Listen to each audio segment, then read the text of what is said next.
How to withdraw application from Accenture. Hey there, welcome back to our channel. So in this tutorial, I'll show you how you can withdraw your application from Accenture. So if you've applied for a job on the Accenture website and you want to withdraw your application, you need to follow the simple steps. First of all, you need to go to the specific web page where you originally applied for the job.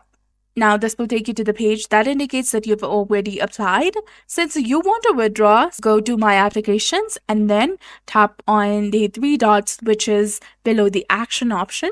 Now, you will come across two different options, that is View Application and Withdraw Application. Simply go ahead and tap on Withdraw. Now tap on Withdraw again to confirm. You can see the indication that withdrawing the job application for the business data analyst has been successfully done, and there are no active applications in this page. So remember to follow these instructions carefully. And if you found this video informative and helpful, please don't forget to like, comment, share, and subscribe to our channel for more amazing tips and tutorials.